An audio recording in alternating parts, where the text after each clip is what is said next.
Morning students. Maths में exam से पहले हम अपना चैप्टर कर रहे थे हाफ्स एंड क्वार्टर्स। इसकी हम बुक की एक्सरसाइज कर रहे थे और यहाँ था हम कर चुके थे और ये लिस्ट मैंने आपको होमवर्क के लिए दिया था। आज हम इसी लिस्ट को सॉल्व करेंगे।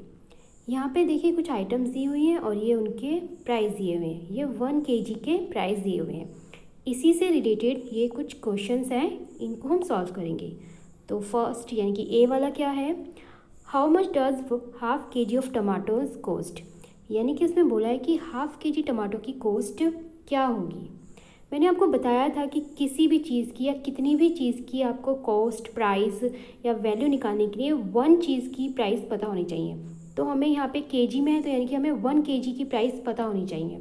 तो 1 kg की प्राइस यहाँ पे दी हुई है।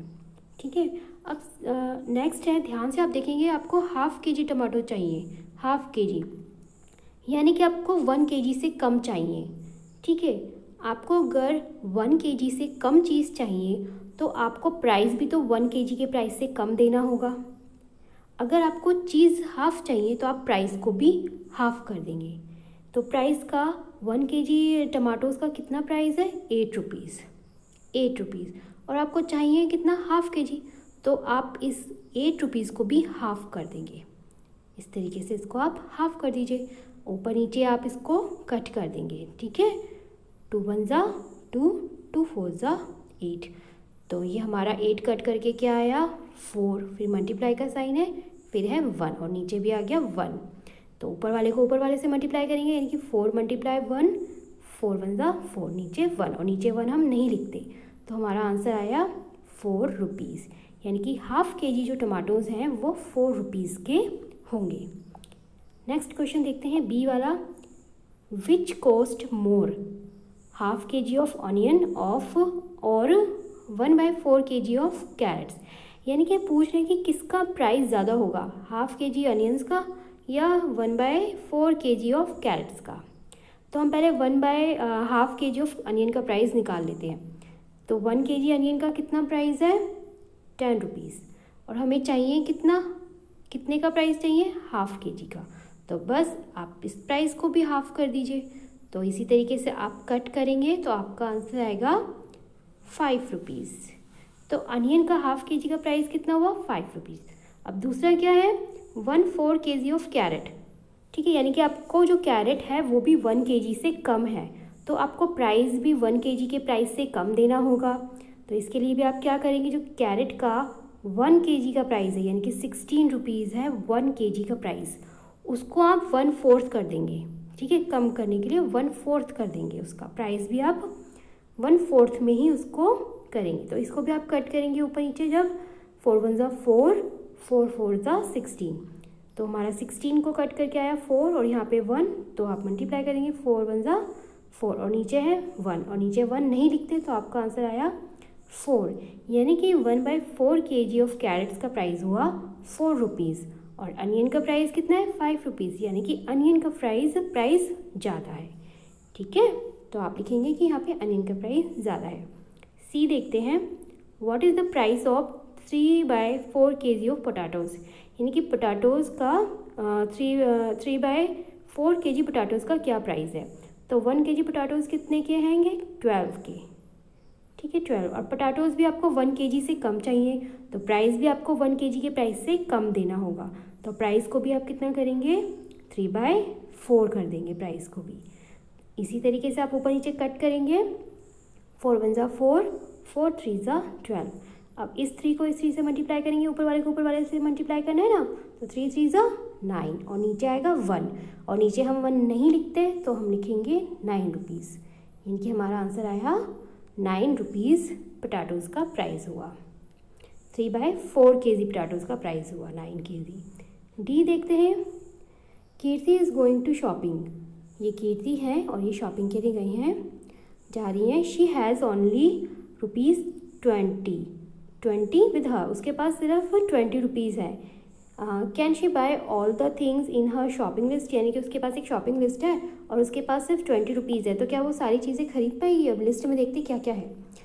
हाफ kg फर्स्ट देखते हैं, फर्स्ट चीज़ क्या है, हाफ kg पोटैटोज़। तो पोटैटोज़ हाफ kg का प्राइस निकाल लेते हैं हम पहले।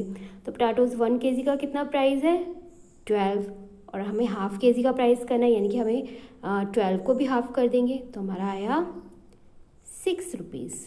तो हाफ़ के जी पोटैटोज़ का कितना प्राइस हुआ? 6 रुपीज़।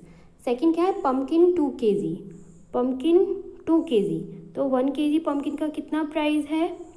4 रुपीज़। आप देख रहे हैं ये 4 रुपीज़। और आपको इस जो ये कीर्ति उसे कितना चाहिए? 2 kg, तो आप मल्टीप्लाई कर देंगे तो आपका आंसर आया 2 4 8 रुपीज़। अब थर्ड चीज़ कौन सी है? Carrot, 1/4 kg carrot. तो कैरेट की 1 kg का क्या प्राइस है? कैरेट का 16। और इस जो कीर्ति है उसे कितना चाहिए? 1/4 kg चाहिए, यानी कि 1 kg से 1 kg से कम चाहिए ना, तो आप प्राइस को भी 1/4 कर देंगे। तो यहाँ पे करेंगे 1/4। अब ऊपर नीचे ऐसे कट करेंगे, 4 4 16, तो आया 4 रुपीज़। तो यानी कि उसके जो पोटैटोज़ हुए वो हुए 6 रुपीज़ के, उसके जो पम्पकिन हुआ वो हुआ 8 रुपीज़ का, और जो उसके कैरेट हुए वो हुए 4 रुपीज़ के। तो आप 6 6 8 और 4 को जब आप प्लस करेंगे तब आपका आंसर आएगा 18 रुपीज़, यानी कि वो ये सारी चीज़ें 18 रुपीज़ में खरीद सकती है। और उसके पास तो 20 रुपीज़ है, तो यस शी कैन बाय, वो ये सब चीज़ें खरीद सकती है।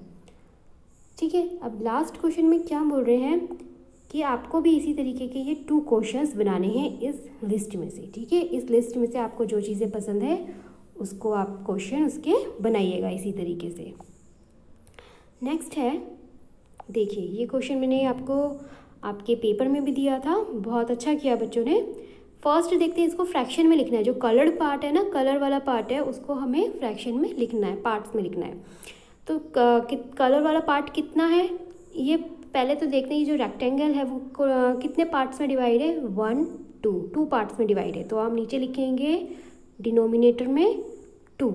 अब कितने पार्ट्स में कलर है? 1 पार्ट में कलर है, तो ऊपर आप लिखेंगे 1।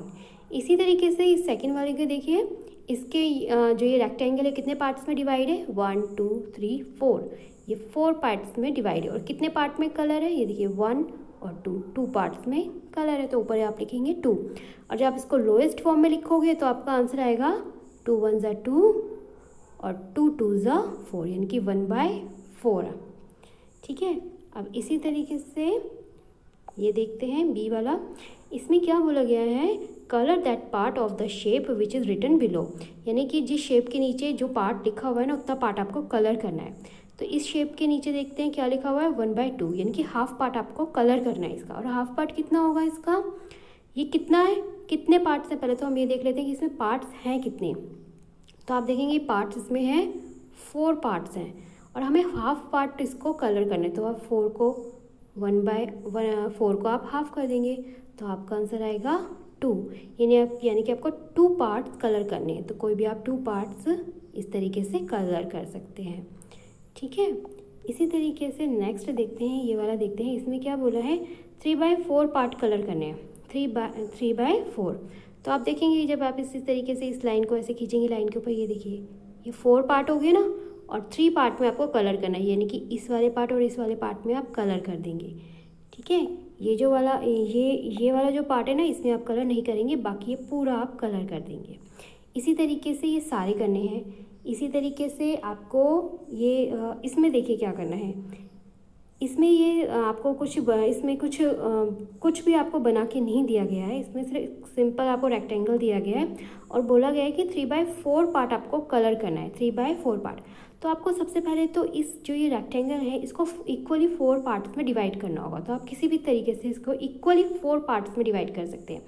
फॉर एग्जांपल एक तो आप इस तरीके से कर सकते हैं, इसको इक्वल पार्ट्स में डिवाइड, जैसे ये हो रखा है ना ये वाला, इस तरीके से भी कर सकते हैं, इक्वल 4 पार्ट्स में हो गया डिवाइड।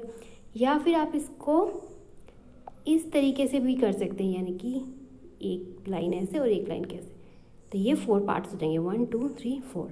और इसमें से आपको 3 पार्ट्स, ऊपर 3 लिखा हुआ है ना, 3 पार्ट्स में कलर करना है, यानी कि ये 1 2 और 3, ये 3 पार्ट्स में आपको कलर करना है और एक पार्ट में कलर आपको नहीं करना है। ठीक है, इसी तरीके से आपको ये क्वेश्चन सॉल्व करना है और ये आपको खुद करना है। इसमें क्या लिखा हुआ है? Cut in half, draw a line which divides these shapes into half. आपको इसको ये जो शेप्स दी गई हैं इनमें ऐसी लाइन खींचनी है, ऐसी लाइन एक ड्रॉ करनी है जो इन शेप्स को इक्वल पार्ट्स में डिवाइड कर दे, हाफ पार्ट्स में डिवाइड कर दे। फॉर एग्जांपल मैं आपको एक बता देती हूँ, जैसे ये बर्ड है, आप देख रहे हैं, अगर इस बर्ड को आप यहाँ से इस तरीके से लाइन खींचेंगे बीच में से, तो ये इक्वल पार्ट्स में डिवाइड हो जाएगा, ये पार्ट और ये पार्ट दोनों इक्वल होंगे। इसी तरीके से आपको इन दोनों शेप्स को भी इक्वल पार्ट्स में डिवाइड करना है लाइन ड्रॉ करके, ठीक है। ये आपका होमवर्क है, इसे साफ साफ अपनी बुक में ही आपको करना है। ये क्वेश्चंस आप कॉपी में करेंगे, ये वाले जिन्होंने नहीं किए हैं वो कॉपी में करेंगे, जिन्होंने कर लिए हैं वो अपने आंसर मैच करेंगे, ठीक है। और बाकी जो ये वर्क है ये अपनी बुक में ही आप करेंगे। Okay, good luck.